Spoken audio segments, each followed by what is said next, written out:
Greetings, ladies and gentlemen, it is I am the one and only Piglet here once again, and I am back for the likes of the Mexi Toys videos. Ladies and gentlemen, welcome back for some more of Let's Play of Sonic and SEGA All-Stars Racing, while we're still playing through mission mode for the Xbox 360, /PlayStation 3, /Nintendo Wii, /PC versions most likely. And in addition to that though, honorable mentions for the sake of not only the Nintendo DS version, as well as the arcade version, and finally the iOS smartphones, which despite the fact that you can no longer download that game anymore on some smartphones, because you know, it's only playable on downgraded phones, at least for what I've heard about it anyway. So, anyways, last time, if I recall correctly, we did somehow manage to able to tackle through missions 33 all the way up to 44. So as a result, we actually got ourselves some pretty good progression around here. Mind you, despite the fact that with some missions, honestly, I was so close to able to actually get myself my best results.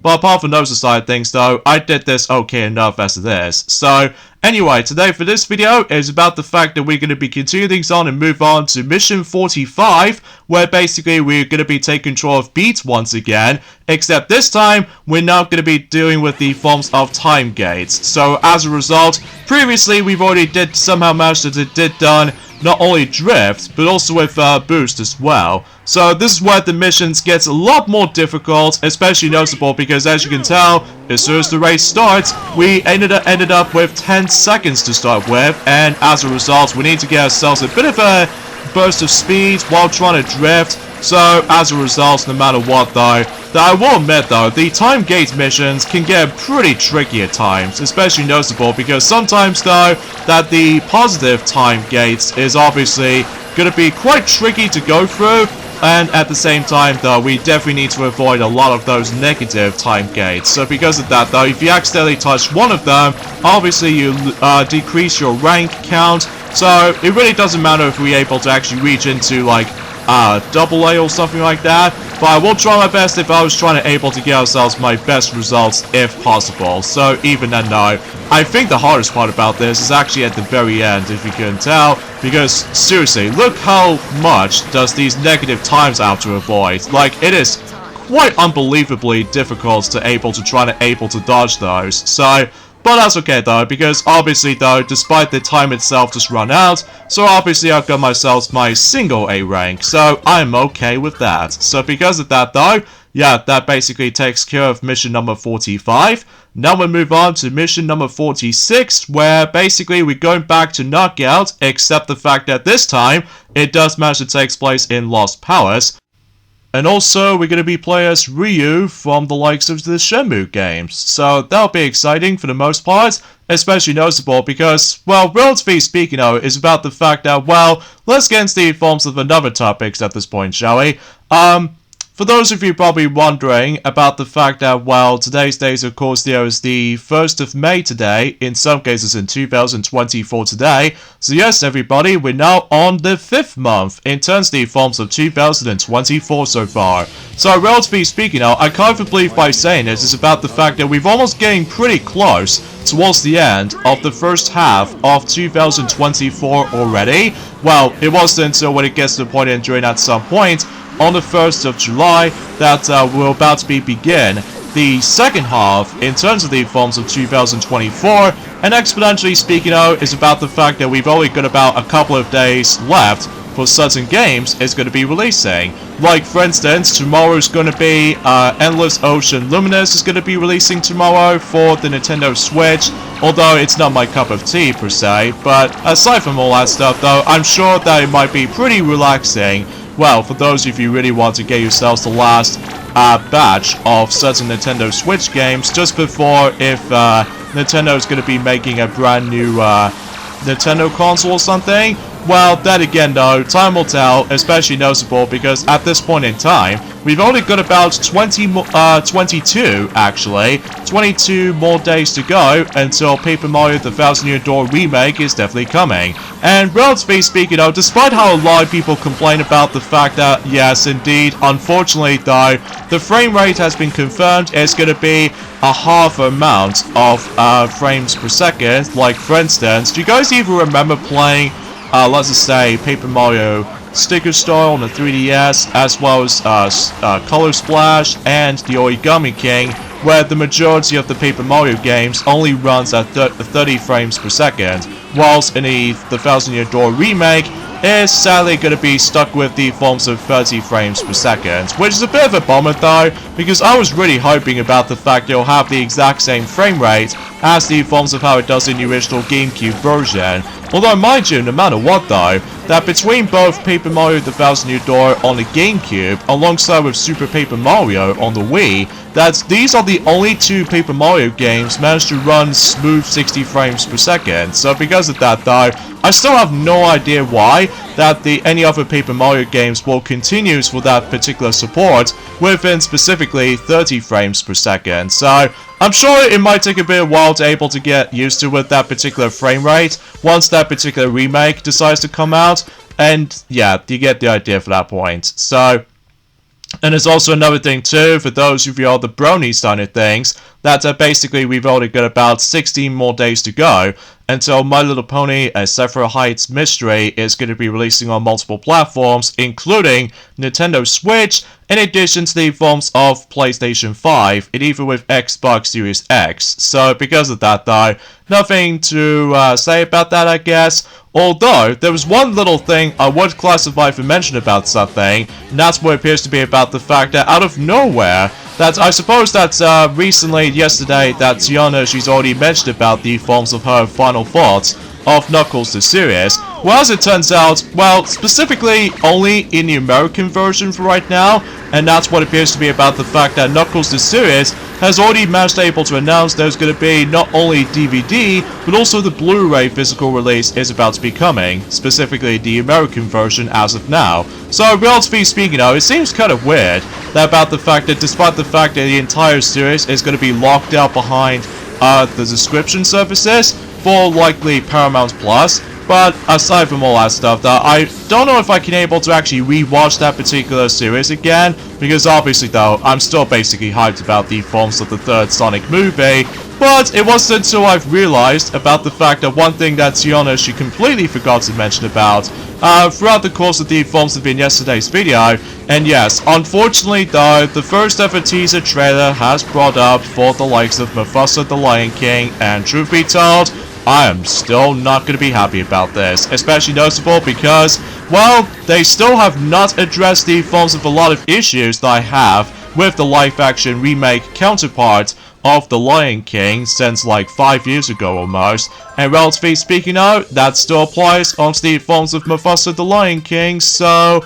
yeah, I'm totally going to pass on that part. Although, concepts-wise, it is interesting to say the least, because it's likely a prequel to the original The Lion King, likely takes place before the events when Simba was born, at the very least, so that's something, alright. Like, I honestly don't mind about the fact that they did somehow manage to show us a wintry kind of environment, so, but aside from that, that's as far as I can say about the forms of the only positive thing I can think about. Although, what I can gather is about the fact that some people seem to say that the CGI feels a bit slightly better, but not by much, mainly because of the forms of, like I said before, there's going to be a lot of fills to the brim with like lifeless emotions, and because of that though, I'm still going to be seeing Sonic 3 over the likes of Mufasa the Lion King, but I'm biased I guess, but still. Alright, so here we go, on to the next mission right here, and this time we're going to be taking place in Journey Forms within the, yet another Grand Prix right here. So no matter what though, we are forced to able to play as Zombigo or Zombio, I think is what it says anyway. Again, I do apologize for the lack of commentary, it's a little bit slightly iffy at this point.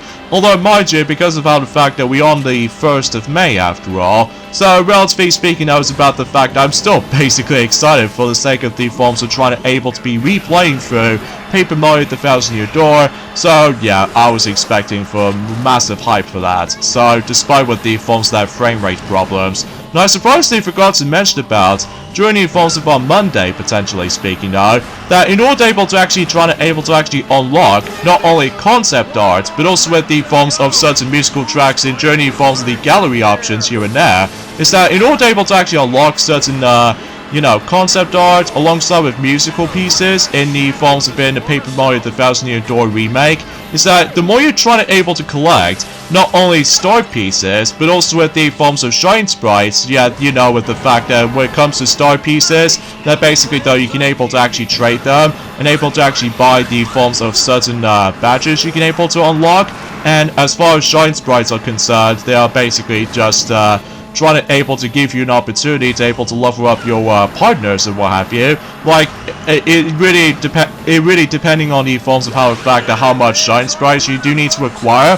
Well, in order to able to actually level up your character, or specifically level up your partners, so you can able to potentially try to able to unlock your new abilities and what have you. And it does manage to encourage you to able to actually level up your flower points as much as possible. So exponentially speaking, that's besides the point. So anyway, and there's also another thing I want to point out as well, is that normally in the original GameCube version of the Thousand Year Door, that when it comes to badges anyway, there's a grand total of 85 badges you can able to find in the original version, whilst in the remake though, they have an additional new one, which appears to be the nostalgic tunes. That makes a grand total of 86 badges to get. So yeah, it doesn't add a lot, but at the same time though, I honestly don't mind about it too much when it comes to the forms of that particular quantity, when it comes to the forms of how many badges you can able to acquire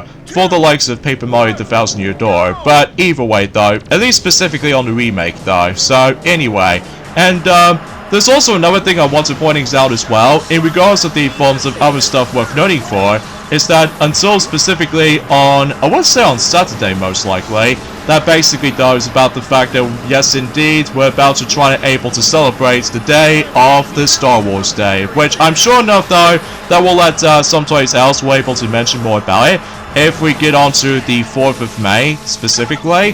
So anyway, let's get into the forms of another topic at this point. Speaking of which, that luckily for those of you who lived in Canada, to be more accurate though, if you come towards the forms of GameStop in Canada, if you try to manage to able to pre-order Paper Mario The Thousand Year Door on Switch, basically it actually gives you a free cover-up, or to be more specifically, a nice little slipcover to able to actually match up to a replica of the forms of the GameCube box art for the likes of the original Paper Mario The Thousand Year Door, act out as like a slipcase. So I was like, oh, that's actually pretty cool, despite the fact that it's only exclusive to Canada. So because of that though, I don't have any opportunities to able to actually get that slipcover personally though, because to be more accurate though, because I still basically got the original game anyway though, so I honestly don't need to be bothered about the forms of getting the slipcover, because I just love the look of the forms of the actual comparisons with the actual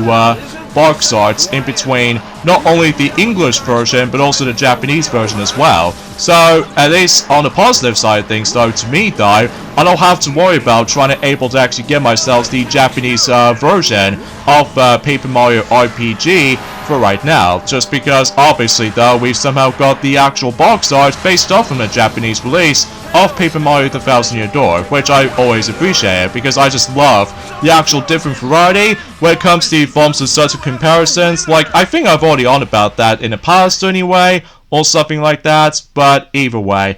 So anyway, there's also another thing I want to point out as well, is that generally speaking though, is about the fact that apparently though, there's also another huge comparison for the likes of not only the original GameCube version of the Thousand Year Door compared to the Switch remake, is that I found out when you first time boot up the game, specifically if you're trying to start a new game more likely, whenever you're trying to go back to the beginning of the actual specific file selection screen or something, that basically though, when it comes to collecting specific items in the original GameCube version of the game, that you can only carry up to 10 items at a time, whilst compared to the remake though, you're able to actually start things off, you're able to carry up to 15 this time around. So I could imagine about the fact that if you're trying to able to actually get one of those specific item pickups, specifically in the Pit of 100 Trials most likely, because I did somehow tested that out on the original GameCube version, and as it turns out, it's about the fact that if you're trying to able to actually obtain the bag or anything else like that, or bag items, so you can able to actually carry more items with you from your item inventory. So naturally speaking, I could imagine about the fact that in the GameCube original version, that basically you can carry up to 20 items. If you do manage to able to actually get one of those specific bags you can able to carry. And on top of that, I could imagine on the remake though, you can able to actually carry up to 30 items, which, oh man, that will be pretty swell. Especially noticeable because it will make the entire experience a lot easier than I was expecting or something. Well, mind you, no matter what though, it's about the fact it's been about quite a few hours ago since we actually mentioned something like this. So in some cases though, yeah, at least I very appreciate about the fact that they do manage to able to, well, you know what I mean, about the fact that they're trying to able to add it in some more item slots or something relates to that. So anyway, there's also another thing I want to point out as well. Unfortunately though, Blizzard decides to cancel BlizzCon 2024. I have no idea how exactly though, but my predicament about this is about the fact that I have no interest with that particular company to begin with. But I mean, that's besides the point around here. I mean, generally though, that it just, you know, it's hard to explain really. So, anyway though, and there's also another thing I want to point out as well. Well, at least as far as I'm aware, that Tiona briefly mentions about the fact that eventually Knuckles the series will be also going to be releasing in Japan. And it's to be more specifically though, is that much like the forms of how it does it in not only Sonic the Hedgehog 1 the movie, as well as Sonic the Hedgehog 2 movie as well, that I think Knuckles the series, at least specifically in Japan though, is going to be releasing in early summer. So because of that though, yeah, why does it always have to be summer or something? Although I might guess it might actually going to be releasing at some point in either in July or August, depending on the forms of the actual time schedule is actually going to be free or what have you. So at least as far as I can guessing so anyway. Well, either way, it's a bit tricky to tell. So anyways, oh, look at that. We're going to be playing as Oppo from Fantasy Zone. So that's actually quite interesting. So yeah, here we go on to the next mission where once again we're going to be doing a lot more drifting. And no matter what though, it does manage to take place in Sandy Drifts. During the forms of Super Monkey Ball, Banana, Blitz, at least as far as I can definitely tell from that specific location. So, because obviously though, we can able to experience the actual desert levels, so either way, let's hop into this. So, of course, it makes controlling Oppo might take a bit while to get used to, because he was actually hovering rather than just trying to able to actually like driving on wheels or anything else like that.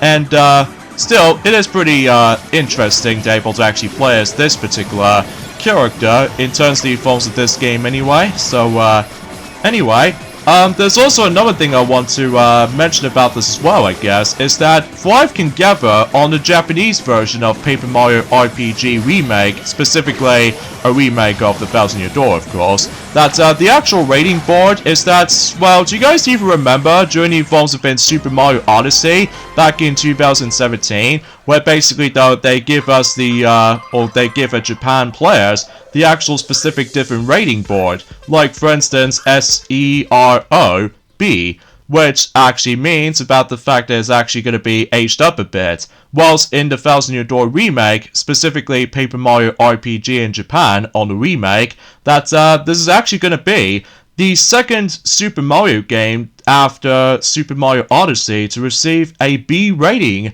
by the forms of the SERO in Japan. So yeah, that's actually quite interesting, especially noticeable it's been about almost 7 years ago since when you know what I mean, Super Mario Odyssey came out, and we are still begging for a new 3D Mario game at some point, likely also for the next Nintendo system eventually, but that again though, time will tell. Oh jeez, I totally forgot about the rainbow. Yeah, the most well, let's just say this right now is about the fact that the actual rainbow item is actually not that very effective to me though, because I can just see what's going on just fine. Like, I can definitely tell that I can definitely able to go through specific curves I can able to drift along into. So yeah, exponentially speaking, that's as far as I can say about that, and I can easily able to beat the likes out of Amigo, no problem. So exponentially though, yeah, total piece of cake. So despite the fact I still need to try to get used to with the actual specific handling for Ulala in general. But either way, we did somehow accomplish that mission on the first attempt, so that's always pretty swell. Alright, so let's move on to the next mission, and oh boy, here we go into, without a doubt, is my least favorite types of missions in this game, and that's what appears to be hit contest. And what's so bad about this mission right here? Well, do you guys even remember when you're trying to experience the mission mode in Mario Kart DS, that basically though we have to take down one of the bosses? Well, in here though, I think there was only a grand total of 2 bosses in mission mode in general. Like, one of them is actually a zombie in Journey forms within the actual battle arena that does manage to take place on. And basically though, all you have to really do is just have to use these specific items, like specifically with the super horn, as well as the boxing gloves, and you can able to deal the amount of damage to this particular boss fight right here. However, if you don't take him down, basically though, what happens was though, you ended up in mission failed, and as a result you get yourselves a B rank instead of the single A. So yeah, you have to beat this thing as quickly as possible, because if you don't, then you have to do a countless amount of retries. So because of that though, yeah, what if I first experienced this mission for the first time, specifically on the Wii version, my god, it did honestly frustrate the heck out of me. Especially noticeable, not only you have to be stopped dead in your tracks until you're able to toss a whole bunch of items from time to time, nor able to actually deal the amount of damage to that particular boss. And exponentially speaking, there are some constant moments where basically though certain henchmen decide to wander around all over the place, specifically zombies in this particular mission right here. And there's also going to be some another emphasis about the fact that there might be a couple of times though where sometimes the actual boss really decides to dodge those specific items by luckiness, I suppose. Mainly because no matter what though, I feel like that the actual AI just feels a bit random at times, which as a result, yeah, what if I again experience this on the Wii version though? My god, I essentially rage quit on this mission because I can never get past this mission. Although thankfully though, on the Xbox 360 version, alongside with the PS3 version, if you couldn't tell, that this mission doesn't take me that much tries, I don't think. I mean, sure, it's annoying, but in order to actually get ourselves a AAA rank, you have to be sure you need to do a no damage run, because if you do get hit at one point, then you're not going to get the actual best results. Although, if you run out of your health, or essentially if you run out of your hit points, then obviously though, you also get a mission failure. So because of that though, yeah, I was not a big fan of these kinds of missions like this. Although, I will still say that Mario Kart DS bosses is certainly a lot more funner and interesting at the same time, because mind you, I pretty much know every single aspect about the forms of Mario Kart DS when it comes to bosses in mission mode, mind you. But either way, there goes the forms of that particular ginormous zombie boss, so oh wait, that's sure it's something, I suppose. But anyway, enough about that, so let's move on to the next mission, which I believe the next mission is going to be mission number 52, and as it turns out, we're going to be doing some more racing, except this time we're going to be playing as the Bonanza Brothers, and taking place in Bingo Party. So, anyway, let's talk about the forms of another topic at this point, and straight to the point, that it looks like we're about to be able to be receiving a yet another Lego Animal Crossing range, and it looks like no matter what though, KK Slider is going to be arriving until the 1st of August. So yeah, around roughly the same time as the whole bunch of the Lego Super Mario set is going to be releasing at some point, also in Journey forms of on the 1st of August essentially though. So yeah, I've got nothing more to say. Anyways, let's begin the race. So oh, not doing too shabby right there, especially noticeable because, well, sometimes, you know, I start still need to try to get used to with this particular timing aspect when it comes to getting ourselves a rocket boost start, because believe it or not though, I still keep on thinking about the forms of not only Sonic and All-Stars Racing Transformed, but in addition to that with the forms of Team Sonic Racing as well, just because no matter what though, because in order able to actually activate the boost start in those two games in particular, well, this one is the only exception to that, is that obviously though, as soon as when the actual screen fades to black, you have to press the actual button at the right time, or specifically a trigger more likely, then basically though you can able to actually guarantee to get yourselves your leveling system for the likes of trying to able to get your boost start. So that's always something, I suppose. Also, I just realized that this entire race is going to be set in 3 laps as opposed to 2, so kind of different to say the least. So anyway though, in terms of something else I can probably explain about this, I haven't heard anything from the likes of Capking74 for quite some time after completing the whole bunch of tasks from the likes of Kingdom Hearts 2 Final Mix, which as a result that, well, we still have no idea what he's going to be planning through next. But I'm sure enough though, I'm very curious to know and during at some point in the next couple of months time, because sure enough though, he definitely deserves a break after that.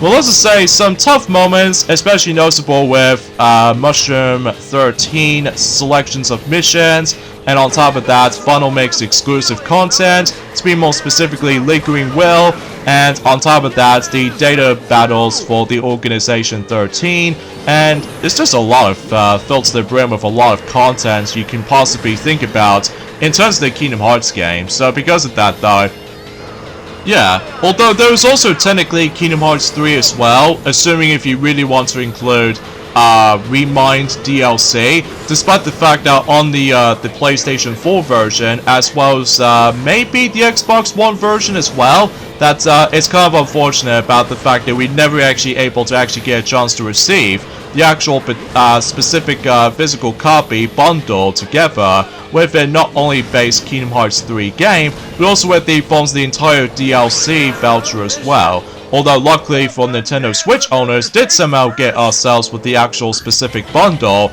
but here's the catch though, it's on the cloud version, which I'm not too pleased about still. But either way, then again, I apologize for my commentary because it's a little bit slightly iffy at this point today, because, I mean, let's face it though, it's that, for what I can gather, the actual weather condition is actually going to get surprisingly better at some point, especially noticeable because, well, exponentially speaking, it's about the fact that we are May after all, so this means until next month, we're about to be approaching onto summer until specifically in next month. So, yeah, it should be pretty exciting to able to actually hopefully try to able to get some nice little relaxation again, and exponentially I can able to go to the beach at some point too. So it really depends on it really though, just because sometimes I will admit though, the weather conditions in the UK anyway just feels a bit unpredictable at times, so I'm all say this right now. So anyways, let's move on to the next mission where we're going to be taking control of Tails again. And no matter what though, we're going to be doing with more time gates. So, oh boy, this is where things gets a little bit difficult around here. But I'm sure enough though, I can easily get this just fine. So, assuming if I need to able to try to get used to with Tails' turning and what have you. I mean, then again though, sometimes it takes a bit of a while to get used to, I guess. So, oh, and also straight to the point is about the fact that exponentially speaking though, that as it turns out, no matter what though, yes indeed, I did. Oh, come on. Oh well, no big deal. At least we're still on the single A rank so far. And what?